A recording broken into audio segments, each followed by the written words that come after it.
দুনিয়ার মধ্যে যত মানুষ বিচারণ করে সব কিন্তু পাগলের দল। কেউ বা বেশি বেশি টাকা পয়সা কামাই করার জন্য পাগল, কেউ বা বেশি বেশি সম্পদ কামাই করার জন্য পাগল, কেউ বা সুন্দর বাড়ি গাড়ি করার জন্য পাগল, কেউ বা পীর মুফতি মুহাদ্দিস হওয়ার জন্য পাগল, কেউ বা সভাপতি সেক্রেটারি হওয়ার জন্য পাগল, কেউ বা বাজান ও সুন্দরী মেয়ে বিবাহ করার জন্য পাগল। আর একদল মানুষ দুনিয়া বিচারণ করে, তারাও কিন্তু একদল পাগল, তারা হইল আমার মাওলার পাগল। এ দুনিয়াদার পাগল, মাঝে মাঝে একটু চক্ষু বন্ধ করো, মোরাকাবা করো। দুনিয়ার পাগলামি কয়দিন বাজা, দুনিয়ার ইতিহাস পড়ে দেখো। ফেরাউন মাওলার সঙ্গে চ্যালেঞ্জ করলো, বাজান চ্যালেঞ্জ কইরা খোদাই পর্যন্ত নাউজুবিল্লাহ দাবি করলো। বাজান আমার মালিক ওকে দুনিয়ার ভিতরে এত আল্লাহু আকবার আরামে রাখছিল। ইতিহাসে দেখা যায় 750 বছরের মধ্যে ওই ফেরাউনের একদিন একটু সর্দি জ্বর হয় নাই, এত আরামে আমার মালিক ওকে দুনিয়ার ভিতরে রাখলো। ফেরাউনের বাড়ির দরজায় ইতিহাসের ভিতরে দেখা যায় এমন একটা গাছ ছিল, যে কোনো রোগের নিয়াত কইরা খাওয়ার সঙ্গে সঙ্গে সমস্ত রোগ ভালো হইয়া যাইত। নীল দরিয়ার পানি ফেরাউনের কথায় আসা যাওয়া করত, ভাটা জোয়ার হইতো। এত আরামে আমার মালিক ওকে দুনিয়ার ভিতরে রাখছিল। কিন্তু যখন ওর হায়াতের বেড়া শেষ, আমার মালিক ওকে নীল নদীর ভিতরে ফালাইয়া চুবাইয়া চুবাইয়া তারপর আমার মালিক ওকে মারছে। ফেরাউনের কোনো পাত্তাও ক্ষমতাও দেখা যায় না। সাদ্দাত মাওলার সঙ্গে চ্যালেঞ্জ করিয়া দুনিয়া ওর বেহেশত তৈরি করলো, কই সাদ্দাতের পাত্তাও নাই। নমরুদ মাওলার সঙ্গে চ্যালেঞ্জ করলো, তার খলিল ইব্রাহিমকে আগুনের ভিতরে ফেলাইলো, ঠ্যাং ভাঙ্গা মশা মাথার ভিতরে ঢুকাইয়া মাজান মাস্তক পাছার পাছার পিড়াইয়া শেষা পাশা কইরা মারলো। ওই বাজান বাজান নমরুদের কোনো পাত্তা পাওয়া যায় না। এ বাংলাদেশের মানুষ, বাংলাদেশের ইতিহাস তালাশ করলে দেখবা এই বাংলাদেশের অনেক দুনিয়ামুখী নেতা, তাদের হুঙ্কার মনে হয় বাংলার জমি থর থর করে কাঁপত। বাজান কোন আজকে যাই দেখো হাইকোর্টের মাজারের ভিতরে পইরা আছে একজন দিনদার আল্লাহওয়ালা নামাজি মানুষ, ওদের কবরের কাছে দিয়ে একটু সালামও দেয় না, বরঞ্চ বলছে বলে শয়তানটা মরছে ভালো হয়েছে। জোরে বলেন কথা ঠিক না বেঠে? এ দুনিয়াদার পাগল আমার বাবারা, হে পর্দার আড়ালের মা বোনেরা, কোন দুনিয়ার পিছনে পড়ছ? একটু মাঝে মাঝে দুনিয়া নিয়ে একটু চিন্তা করো। হাকিকত সে তো দুনিয়া বেখবর হ্যায়, দুনিয়া কি নুমাইশ পর নজর হ্যায়। বাজান আল্লাহ রসুল সাল্লাল্লাহু আলাইহি ওয়াসাল্লাম দুনিয়া এবং দুনিয়ার ক্ষমতা, দুনিয়ার সম্মান, দুনিয়ার যত সম্পদ, এই ব্যাপারে আল্লাহর হাবিব বলেন আর দুনিয়া জিফাতুন ওয়া তালিবুহা কিলা, দুনিয়াটা হলো একটা মরগের মতো। এ বুদ্ধিমান আমার বাবারা, এ পর্দার আড়ালের মা বোনেরা, বাজান একটা মরগের কি মূল্য আছে? কোনো মূল্য তো নাই, বরঞ্চ ফালাইয়া দেওয়ার জন্য ব্যস্ত। আল্লাহর হাবিব বলেন দুনিয়া এবং দুনিয়ার ভিতরে যত সম্পদ, আল্লাহর হাবিব বলেন একটা মরগের মতো, এর পিছনে যারা পড়বে আখিরাতের স্থায়ী জিন্দেগি ধ্বংস করবে। আল্লাহর হাবিব সাল্লাল্লাহু আলাইহি ওয়াসাল্লাম বলেন ওইগুলা হইল কুকুরের দল। এই জন্য বাগান সাহাবায়ে কেরামদের ইতিহাস পড়লে দেখবেন, আল্লাহর হাবিব সাল্লাল্লাহু আলাইহি ওয়াসাল্লাম ইতিহাস পড়লে দেখবেন, কাফেরেরা যখন দেখলো আরে আল্লাহর হাবিব সাল্লাল্লাহু আলাইহি ওয়াসাল্লাম কোনো ক্রমই তাদের অন্যায়ের প্রতিবাদে চুপ থাকে না, বরঞ্চ বিভিন্ন কায়দার লোক সব তার কাছে জড়ো হয়। কাফেররা একত্রিত হইয়া পরামর্শ কইরা আল্লাহর হাবিবের কাছে 3টা প্রস্তাব নিয়ে গেল।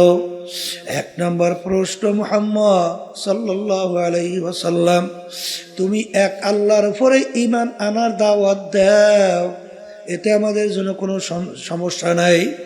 বর্তমানেও কিন্তু দেখবেন এক শ্রেণী ইহুদি নাসারা খ্রিস্টান, ওরা কিন্তু আপনার ধর্মকর্ম পালন করার কোনো সমস্যা নাই, কিন্তু রাষ্ট্রীয় ব্যাপারে নজর রাখলে চোখ ঘুরতে উঠাইয়া দেয়। জোরে বলেন কথা ঠিক না বেঠিক? কারণ আজীবন তোমরা গোলাম থাকবা, কেন তোমরা আবার রাজাগিরি করতে যাবা?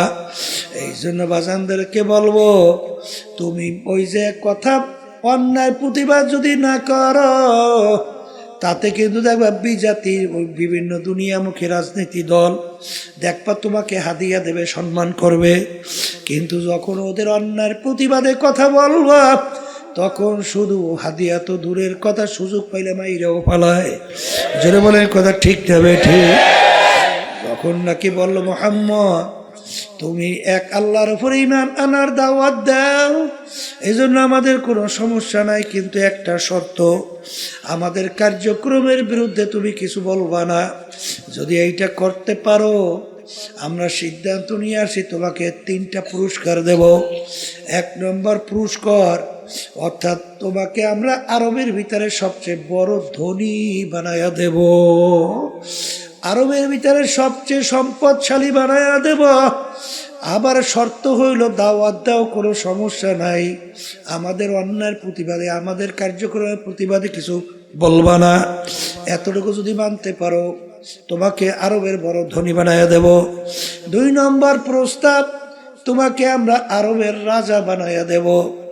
অর্থাৎ আজকে একটু মেম্বার চেয়ারম্যান হওয়ার জন্য, এমপি হওয়ার জন্য কতবার যে ইমান বিক্রি করে, কিন্তু আল্লাহর হাবিবকে প্রস্তাব দিল তোমাকে আমরা আরবের নেতা বানায়া দেব। 3 নম্বর প্রশ্ন, আরবের সবচেয়ে সুন্দরী মেয়েটা তোমার জন্য বিবাহের ব্যবস্থা করব। এক শর্ত হলো এক আল্লাহর উপরে ঈমান আনার দাওয়াত দাও, এই জন্য আমাদের কোনো সমস্যা নাই, কিন্তু আমাদের কার্যক্রমের বিরুদ্ধে তুমি কিছু বলবা না। এতটুকু যদি মানতে পারো, এই 3 প্রস্তাব, আল্লাহ রাসূল সাল্লাল্লাহু আলাইহি ওয়াসাল্লাম এই প্রস্তাব মানছে। মানে তো নাই, বরঞ্চ বলে কাফেররা শোন, তোরা আমাকে আরবের নেতা বানাবি, ধনী বানাবি, সুন্দরী মেয়ে বিবাহ দিবি, কিন্তু সৈন্যরা তোরা যদি আসমান থেকে সূর্য এক হাতে, আসমান থেকে চন্দ্র আইনে আমার আর এক হাতে দিতে পারো, তারপর আমি এক আল্লাহর উপরে ঈমান আনার দাওয়াত এবং তোদের অন্যায়ের প্রতিবাদে আমি বলতেই থাকবো। এক পর্যায়ে আল্লাহর হাবিব সাল্লাল্লাহু আলাইহি ওয়াসাল্লাম তার জন্মভূমি মক্কায় থাকতে পারে নাই। বাজান, মক্কা শরীফ সাইরা হিজরত করে মদিনায় যায়, আর তার জন্মভূমির মায়ায় বাজান ফিরা ফিরা চায়। বর্তমানে এক শ্রেণীর আছে, খুব দরবেশ হইছে, খুব নামাজি, খুব তাসবিহ নিয়া জিকির করে, কিন্তু অন্যায়ের প্রতিবাদে মান রাআ মিনকুম মুনকারান ফালিয়ুগাইয়িরহু বিয়াদিহি ফাইন লাম ইয়াস্তাতি' ফাবিলিসানিহি ফাইন লাম ইয়াস্তাতি' ফাবিকলবিহি ওয়া যালিকা আযআফুল ঈমান। আল্লাহ নবী সাল্লাল্লাহু আলাইহি ওয়াসাল্লাম বলেন, অন্যায়ের প্রতিবাদে তোমার যদি শক্তি থাকে, অন্যায়কে হাত দিয়ে ফিরাইয়া দাও। ওই পরিমাণ যদি শক্তি না থাকে, মুখ দিয়ে বইলে অন্যায়কে ফিরাও। ওই পরিমাণ যদি শক্তি না থাকে, মনে মনে পরিকল্পনা করতে থাকো কিভাবে অন্যায়কে ফিরানো যায়। এখানে কিন্তু অর্থ করে মনে মনে ঘৃণা করো, এটা সম্পূর্ণ একটা অযৌক্তিক ব্যাখ্যা। কারণ আগে বললাম ফিরাও, এখন মনে মনে ঘৃণা করো, এই শব্দটা কোথার থেকে আসলো? ফালিয়ুগাইয়িরহু বিয়াদিহি ফাইন লাম ইয়াস্তাতি' ফাবিলিসানিহি ফাইন লাম ইয়াস্তাতি' ফাবিকলবিহি ওয়া যালিকা আযআফুল ঈমান। ঈমানের সঙ্গে সম্পর্ক। বাজারে এক শ্রেণীর দরবেশ 24 ঘন্টা ইবাদতে লিপ্ত, তাহাজ্জুদে কামাই নাই, নাই। এই জন্য এক আল্লাহর ওলি বলেন, বুজুর্গি কি নেহি হামকো জরুরত, গোলাম আপনা বানা লে খোদায়া। এ আমার মালিক, আমার বুজুর্গি দরবেশি লাগবে না, তুমি দয়া মায়া করে তুমি আমাকে তোমার গোলাম হিসাবে কবুল করে না। আল্লাহর হাবিবকে বললেন তিনটা প্রস্তাব।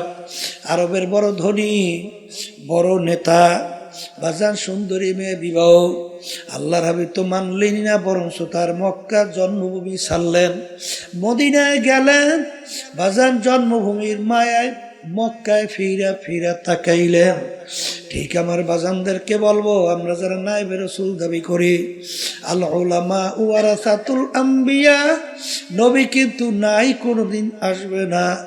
আমরা হইল নবীর নায়েব, আমরা হইল নবীর ওয়ারিস, এলেমের ওয়ারিস কিয়ামত পর্যন্ত থাকবে।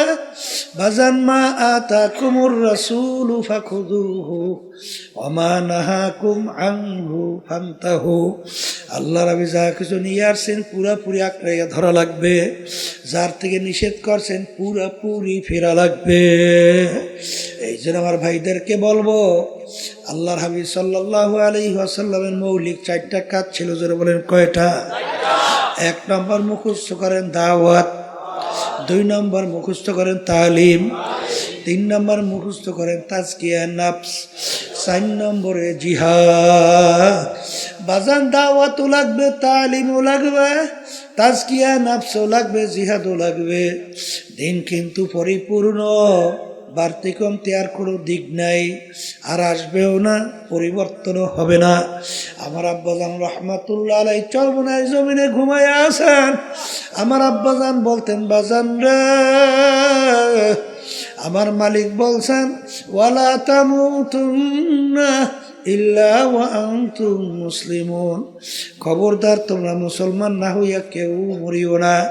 মুসলমান কাকে বলে? বুয়াদ গরদান নেহাদান এনানে খোদ বাদাস্তে খাজাদাদা। ঘোড়ার মুখে যখন লাগাম লাগায়, লাগাম লাগাইয়া যখন লাগাম সাওয়ারি হাতে ছাড়ে, ঘোড়ার নিজের ব্যক্তিগত বুদ্ধি চালাকি আর চলবে না। সাওয়ারি যেভাবে চালায় ওইভাবে চলার নামই হলো লাগাম লাগানো। এ কবরের যাত্রীরা, হে পর্দার আড়ালের মা বোনেরা, আমরা মুসলমান কালিমা পড়ছি লা ইলাহা ইল্লাল্লাহু মুহাম্মাদুর রাসূলুল্লাহ, লা মাতলুবা ইল্লাল্লাহ, লা মাহবুবা ইল্লাল্লাহ, লা মাশুকা ইল্লাল্লাহ, লা ইলাহা ইল্লাল্লাহু মুহাম্মাদুর রাসূলুল্লাহ। हर तमन्ना दिल से रुखसत हो गई, हर तमन्ना दिल से रुखसत हो गई, अब तो आजा अब तो खिलवत आ गई। ए दुनियादार पागल, কলব থেকে গায়রুল্লাহকে ফালাও, লা মাকসুদা ইল্লাল্লাহ, লা মাহবুবা ইল্লাল্লাহ। লা বইলা যখন ডান দিকে মাথা ঘুরাও, বাজান আল্লাহু আকবার। কারি ইব্রাহিম সাহেব রহমাতুল্লাহ আলাইহি তিনি বলতেন, বাজান যখন লা বইলা মাথা ডানে ঘুরাও, তখন খেয়াল করো কলব থেকে সমস্ত গায়রুল্লাহকে গায়রুল্লাহকে ফালাইয়া দিতেছি। নাই নাই নাই, আমার পীরগিরি নাই, আমার মুহাদ্দিসগিরি নাই, আমার মুফতিগিরি নাই, আমার মুহতামিমগিরি নাই, আমার ইমামগিরি নাই, আমার খতিবগিরি নাই, আমার মেম্বারগিরি নাই, আমার চেয়ারম্যানগিরি নাই, আমার জমিদারগিরি নাই, বংশের গরম নাই, টাকার গরম নাই, শিক্ষার গরম নাই, নাই নাই নাই নাই। আল্লাহ বাদে কেহ মাবুদ নাই। तमन्ना दिल से रुखसत हो गई अब तो अब तो खिलवत आ गई फसाओ फतारा इदिन कशफल गुबारो अफरसुल तहतर जुल काम हमारो ए दुनियादार पागल আমার বাবারা আজকে চক্ষু খোলা দুনিয়া আমি পরিচয় দে আমি কি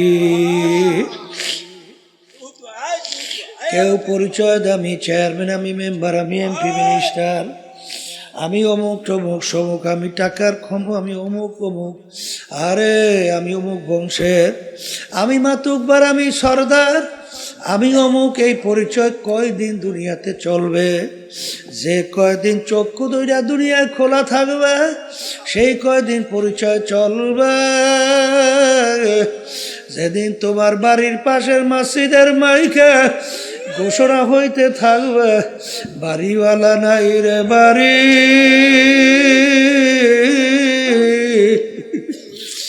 নাই রে দুনিয়াতে আল্লাহু আল্লাহ এখন তাকাইয়া দেখো কই তোমার টাকার গরম কই তোমার ক্ষমতার গরম কই তোমার বংশের গরম তোরা কই নেই যে এই পাশের মাইক দূরের মাইক একরকমের শব্দ রাখতে বলি নাই বারবার দূরের সাথে এত বাড়াও কার হ্যাঁ এত বাড়াস ফাজিল কোথাকার বয়ানি করতে দেয় না আবার একের কমাইস না এই পাশে শব্দ বাড়া একরকমের শব্দ রাখতে বলি নাই ফাজিল কোথাকার তখন আল্লাহু আল্লাহ এ কবরের যাত্রীরা পর্দার আড়ালের মা বোনেরা দুনিয়ার জিন্দেগি কিন্তু একটাই বাজান একবার যদি কেউ কবরে যাইয়া ঠইগা বসো আর দ্বিতীয়বার দুনিয়াতে আসে আপিল কইরা জিতবার কিন্তু আর আশা নাই এ কবরের যাত্রীরা বাজান আমি আপনাদের সামনে প্রথম আয়াত শরীফ তেলাওয়াত করছিলাম আয়াতের ভিতরে আমার মালিক বলে আমি 18,000 কম বেশি মাখলুকাত সৃষ্টি করছি এর ভিতরে দুইটা মাখলুকাত সৃষ্টি করলাম কেন মানুষ এবং জিন এই দুইটা মাখলুকাত আমি সৃষ্টি করলাম একমাত্র আমার ইবাদতের জন্য সবাই বলি সুবহানাল্লাহ এ কবরের যাত্রীরা মালিক আমাদেরকে বানাইছেন তার ইবাদতের জন্য এখন বলতে পারেন হুজুর অন্য অন্য মাখলুকাতগুলো আমার মালিক কেন বানাইলেন আমার মালিক অন্য আয়াতে বলেন ওয়া খুলিকা লাকুম মা ফিল আরদি জামিআ অন্য অন্য মাখলুকাতগুলো আমি বানাইছি তোমাদের জন্য এ কবরের যাত্রীরা এ পর্দার আড়ালের মা বোনেরা বাজার সূর্য আমাদের মানুষের দরকার আছে না নাই একটা মানুষ যদি দুনিয়ায় না থাকে সূর্যের কিন্তু কিছু আসে যায় না বাজান গাছ আমাদের দরকার আছে না নাই মাছ আমাদের দরকার আছে না নাই গরু আমাদের দরকার আছে না নাই একটা মানুষ দুনিয়ায় না থাকলে গরুর কিন্তু কিছু আসে যায় না মাছের কিন্তু কিছু আসে যায় না সব বানাইলেন মালিক আমাদের জন্য আমাদেরকে মালিক বানাইলেন তার